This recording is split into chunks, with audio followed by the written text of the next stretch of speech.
It's not the first time Shell Petroleum Development Company is coming under the spotlight over environmental pollution in Nigeria.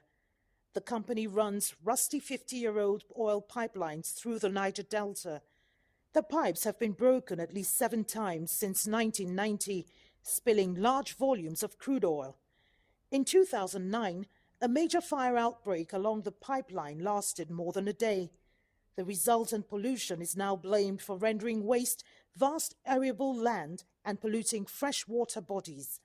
The company had on its website claimed that it had cleaned up the polluted sites, but Amnesty International now says those claims are false. So what we found was that at 4 locations in the Niger Delta where there have been spills over the years, where Shell said it had cleaned them up, contamination is still present. When I went there in July and August, I saw oil in the ground. In some places I could still smell it in the air. They're still so contaminated.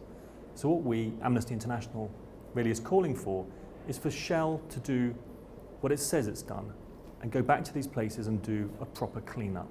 Shell Nigeria accounts for 50% crude oil exports from Nigeria. In response to the report, Shell's spokesman, Precious Okolobo, told CCTV, quote, SPDC, as operator of the SPDC joint venture, is nonetheless committed to cleaning up spills from SPDC JV facilities, irrespective of course. This is equally the case in Ogoniland, despite the fact that we ceased producing oil and gas there in 1993. SPDC is also working with its joint venture partners, government, communities and NGOs to address areas of concern. End of quote. Nigerian government agencies tasked with regulating oil companies are also being blamed for ignoring the pollution.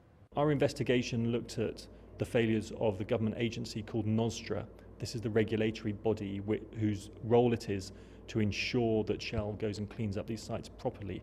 And what we found was that in a number of these locations where contamination was still present, NOSDRA had actually signed off Shell's clean-up attempts. They'd certified them as clean. So there's clearly a failure there.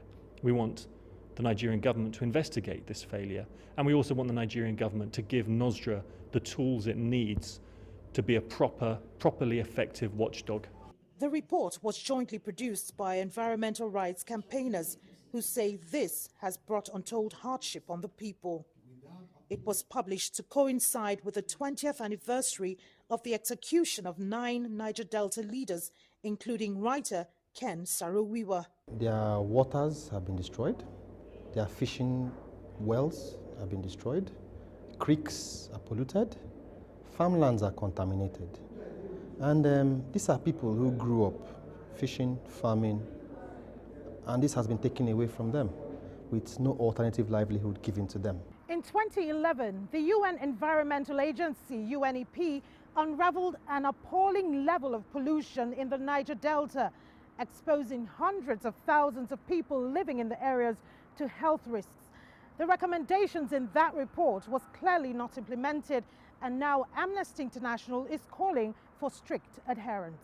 The Niger Delta is the biggest oil-producing region in Africa, and Shell Petroleum is operating about 50 oil wells and 5,000 kilometers of pipelines, many of them aging and poorly maintained.